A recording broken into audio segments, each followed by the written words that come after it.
ఎవరైతే ఉంటారో వీళ్ళు కూడా జనసేన కానీ బీజేపీ కానీ మనం ఈ ఎలక్షన్ కాదు ఇంకా ఎలక్షన్లు ఉంటాయి, దాన్ని కూడా మీరు ఇది చేసుకోవాల్సిన అవసరం ఉంది. ఇక్కడ ప్రధానంగా ఒక 3-4 ఇష్యూస్ని చాలా వరకు ఈ పనులని చేస్తున్నాం. కానీ జాబ్ మేళా మీరు 6 నెలలకు ఒకసారి 3 నెలలకు ఒకసారి జాబ్ మేళా పెట్టి ఈ ఇండస్ట్రీస్ వచ్చే లోపల కొన్ని ఉద్యోగాలు కల్పించే బాధ్యత తీసుకోవాల్సిన అవసరం ఉంది. అది పెట్టి ఎంతమందికి వీలైతే అంతమందికి మనం చేయాలి. చాలా నియోజకవర్గాలు చేశారు, స్టేట్ గవర్నమెంట్ కూడా ఉంది, దాని మీద వర్కౌట్ చేయండి. అవి మనం చేయాల్సిన అవసరం ఉంది. రెండోది ఆఫీసర్స్ అందరితో కూడా సమర్థవంతంగా పెట్టి కొంతవరకు పనులు చేపిస్తున్నారు, అవన్నీ ఓకే, అంతవరకు పర్వాలేదు, బాగానే ఉంది. దీన్ని చదువుకున్న వ్యక్తి కాబట్టి కొంతవరకు చేసి, ఇది కాకుండా ఇక్కడ నాకు మిమ్మల్ని ఒకటే కోరుతున్నా, వైఎస్ఆర్ కాంగ్రెస్ పార్టీకి డైరెక్ట్గా ఇండైరెక్ట్గా మనం పనులు చేసే పరిస్థితి ఏ స్థాయిలో కూడా రాకూడదు.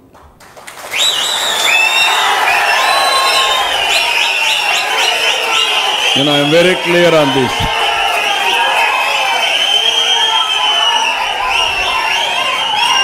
అది చేస్తే పాముకు పాలు పోసినట్టే. నేను తెప్పించుకుంటున్నా, నేను అది కూడా చెప్పేస్తున్నా ఇక్కడ.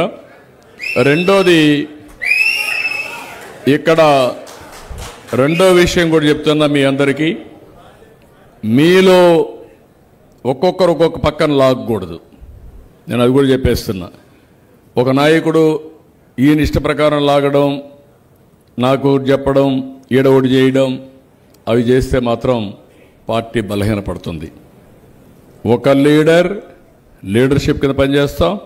ఆ లీడర్ బాధ్యత అందరికీ న్యాయం చేసే బాధ్యత, ఆయనతో ఉండే వాళ్ళకి న్యాయం చేయడం కాదు. ఆయన మీద కూడా నేను సాటిస్ఫాక్షన్ లెవెల్ తెప్పిస్తా ఎప్పటికప్పుడు. అధ్యక్ష, ముఖ్యమంత్రి గారు మాట్లాడిన మాట అన్ని ప్రచార సాధనాల్లో వచ్చింది అధ్యక్ష. ప్లీజ్ ముఖ్యమంత్రి 2 నిమిషాలు అధ్యక్ష.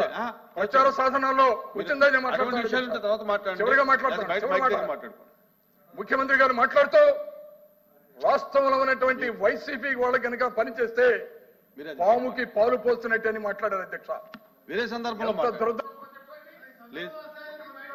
అధ్యక్ష, బాధ్యత కలిగినటువంటి ముఖ్యమంత్రి అధ్యక్ష, ఈ రాష్ట్రంలో 40% మంది ప్రజానీకం వైఎస్ఆర్ కాంగ్రెస్ పార్టీకి ఓట్లు వేసిన సంగతి మర్చిపోవద్దని కూడా మాట్లాడుతున్నారు అధ్యక్ష.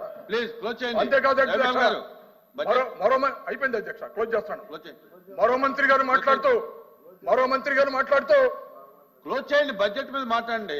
అయిపోయింది అధ్యక్ష, క్లోజ్ చేస్తాను అధ్యక్ష. మరో మంత్రి గారు మాట్లాడుతూ మేము తలుచుకుంటే వైసీపీ వాళ్ళు రోడ్ల మీద తిరగలేరని మాట్లాడతారు.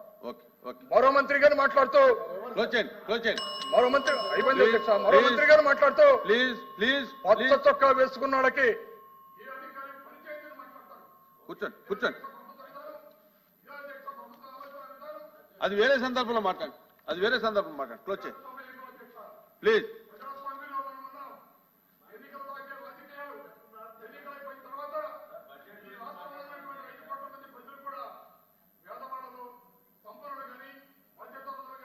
విద్యార్థులు కానీ, మహిళలు కానీ, ఉద్యోగస్తులు కానీ అందరికీ సమన్వయం చేయవలసినటువంటి నైతిక బాధ్యత రాష్ట్ర ప్రభుత్వం మీద ఉంది అధ్యక్ష.